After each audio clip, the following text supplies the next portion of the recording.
Hoy nos adentramos en la figura de John Stuart Mill, un pensador, fundamental del siglo XIX, ¿no?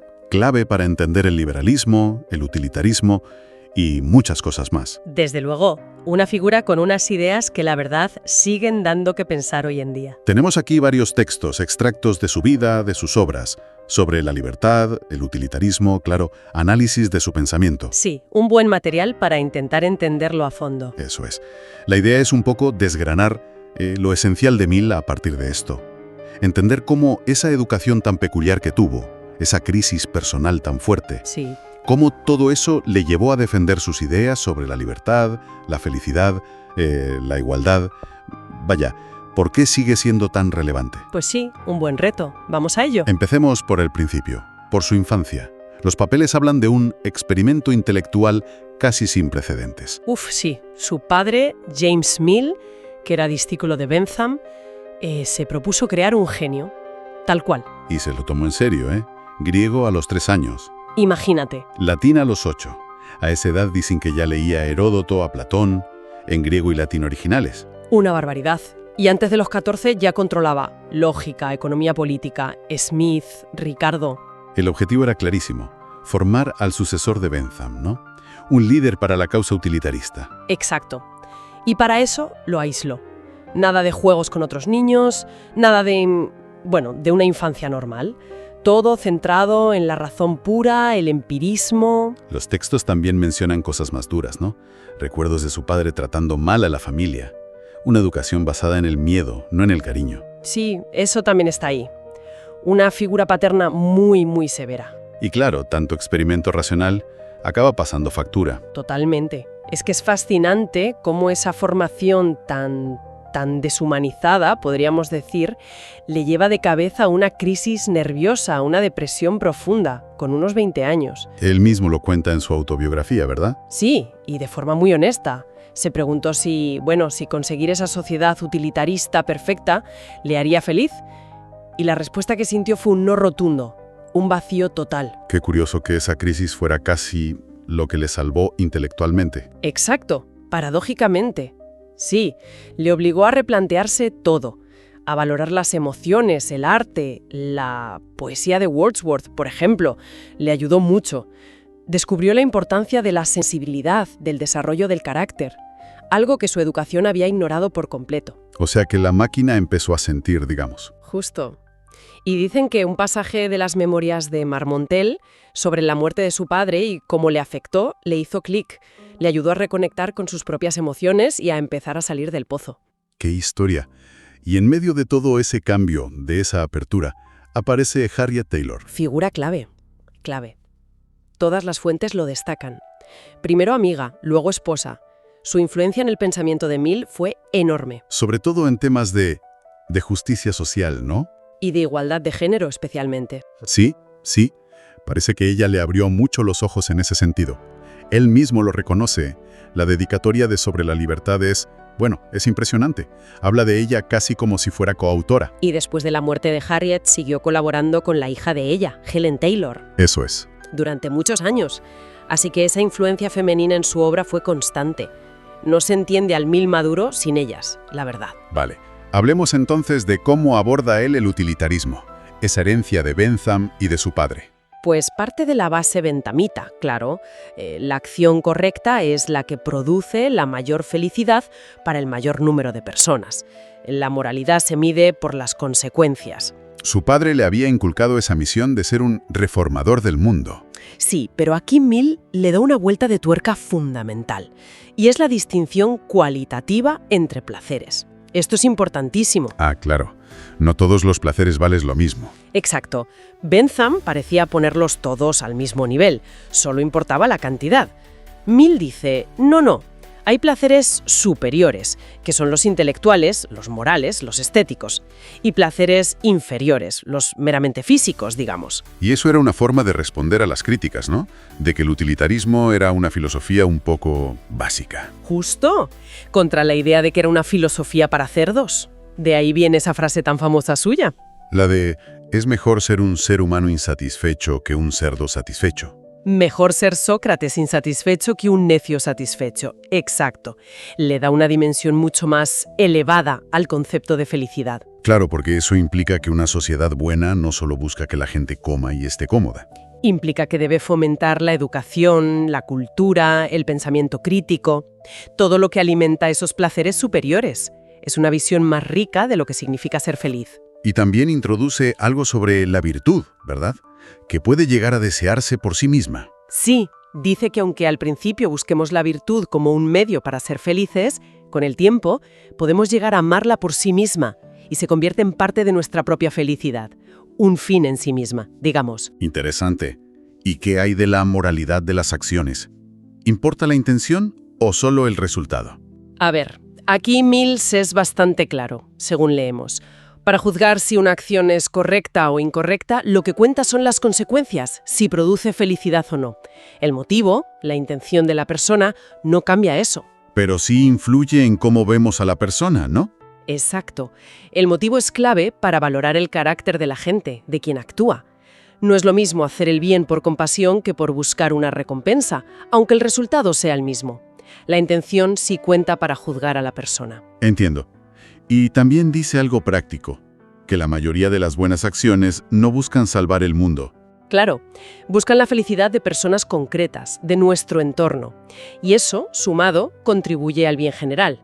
No hace falta ser un héroe universal todo el tiempo. ¿Y el fundamento último de la moral? ¿Dónde lo pone? Pues más allá de Dios o de castigos externos, lo sitúa en los sentimientos conscientes de la humanidad. Una especie de conciencia social interna, cultivada, compartida. Toda esta preocupación por el individuo, por su desarrollo, por su felicidad, nos lleva de cabeza a Sobre la libertad, año 1859. Un texto fundamental. Sí, un pilar del liberalismo. Y ahí la idea central es el famoso principio del daño, harm principle. Lo recordamos. Los textos lo citan más o menos así.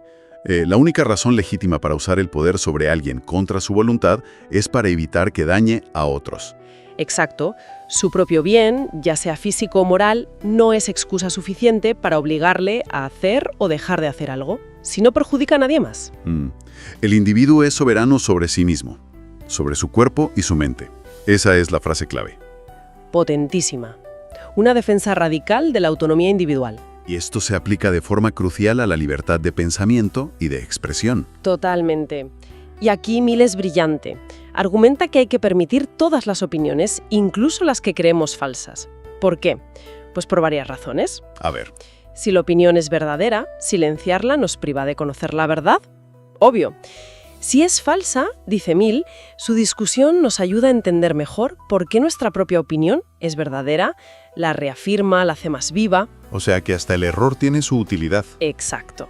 Y lo más común, dice él, es que las opiniones tengan una parte de verdad y una parte de error, y solo con la discusión libre podemos separar el grano de la paja. Nadie es infalible, la historia está llena de verdades perseguidas. Es un argumento muy fuerte a favor del debate abierto. Fortísimo. La confrontación de ideas es vital para el progreso del conocimiento. Y aquí Mill toca un tema que sigue siendo súper actual. No solo teme la tiranía del gobierno, del Estado. Ojo con esto. Advierte, y con una lucidez increíble, contra la tiranía de la mayoría. La tiranía de la opinión pública, de la presión social. Eso es, que no necesitan leyes para imponerse. Es la presión para conformarse, para pensar y vivir como la mayoría. Y dice que esta tiranía puede ser peor que la política, porque penetra mucho más en los detalles de la vida y esclaviza el alma misma. Tremendo. Es el miedo a que todos acabemos pensando igual, ¿no? A la mediocridad colectiva. Exacto. El miedo a la homogenización. Por eso defiende tanto la individualidad, la originalidad, incluso la excentricidad. Los llama experimentos de vida. Experimentos de vida. Sí, formas distintas de vivir, de buscar la felicidad. Dice que son esenciales para el progreso. Si todo el mundo sigue la misma rutina, la sociedad se estanca. El genio, la creatividad, necesitan libertad y diversidad para florecer. Llega a decir que Europa podría estancarse como China si se pierde esa individualidad. Sí, lo dice, comparando con la visión que tenía de China en su época, como una sociedad muy uniforme. Ahora, también matiza, ¿eh? Una cosa es la libertad de opinión y otra la de acción. Claro. El ejemplo que pones es muy gráfico. Sí, el de los comerciantes de trigo. Puedes escribir en un periódico que acaparan grano y causan hambre. Eso es libertad de expresión. Pero gritar lo mismo delante de su casa a una multitud enfurecida...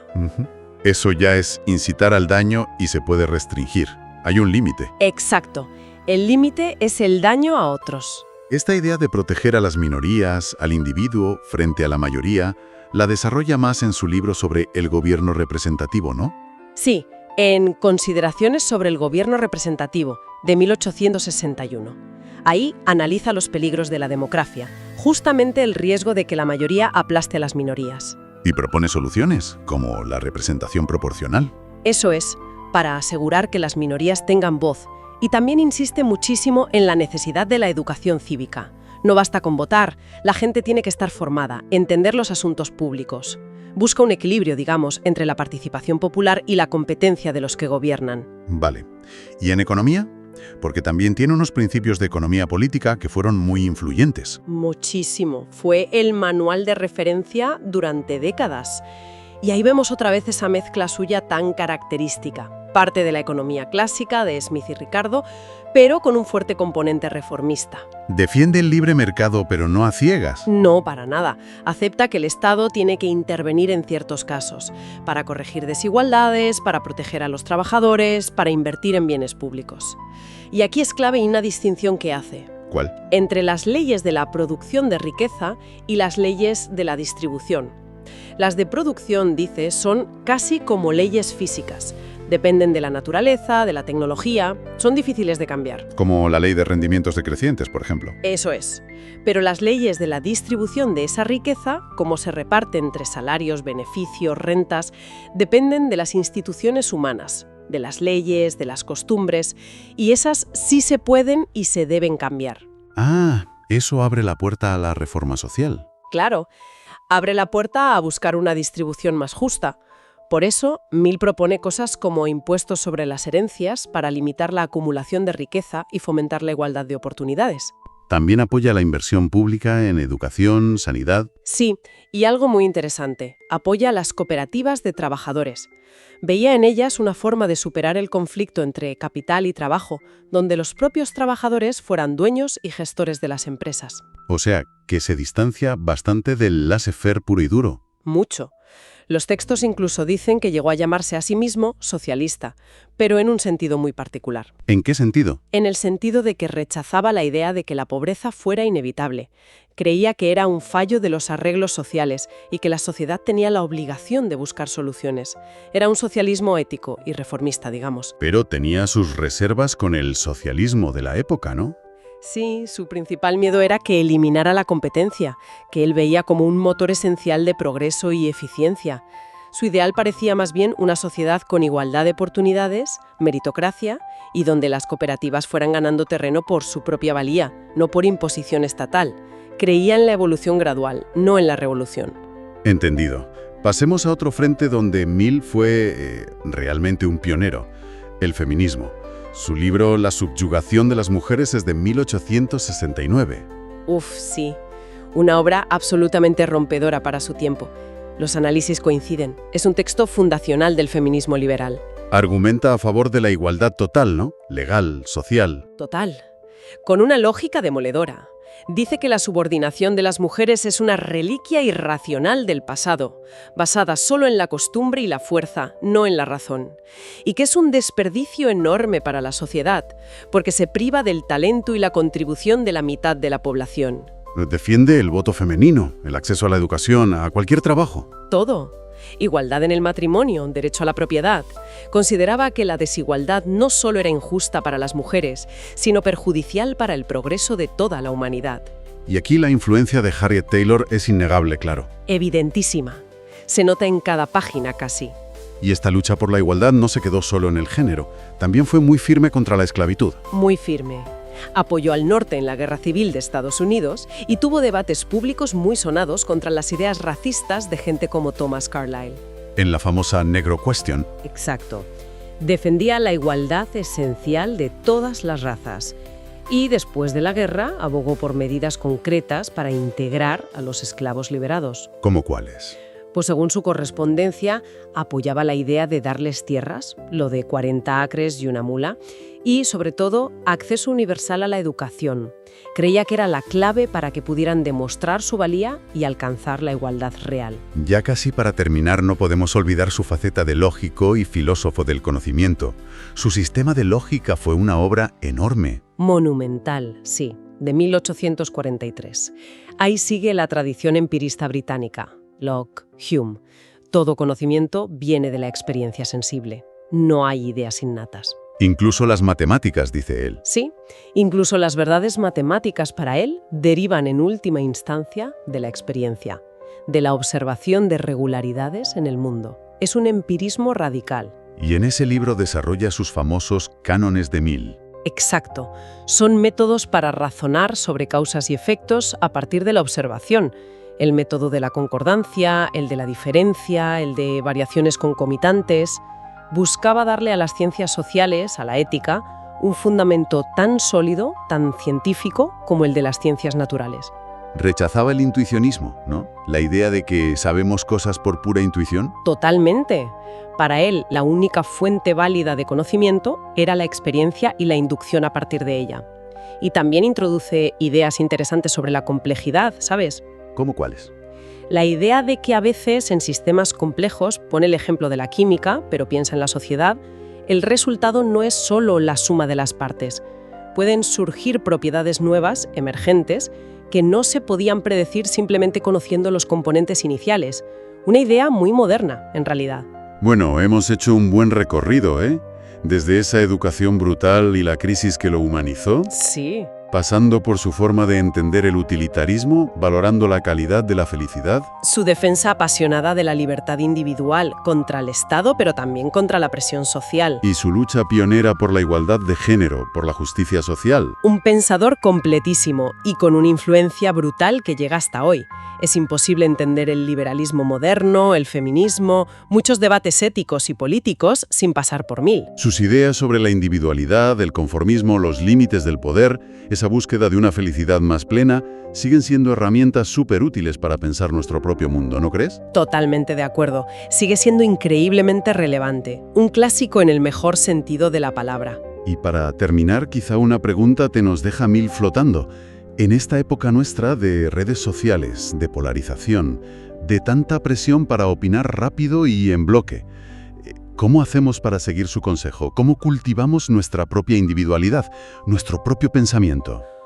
Buena pregunta. Y quizá más difícil todavía, ¿cómo protegemos el espacio para que otros hagan sus experimentos de vida, aunque no nos gusten, aunque nos incomoden, aunque nos parezcan raros?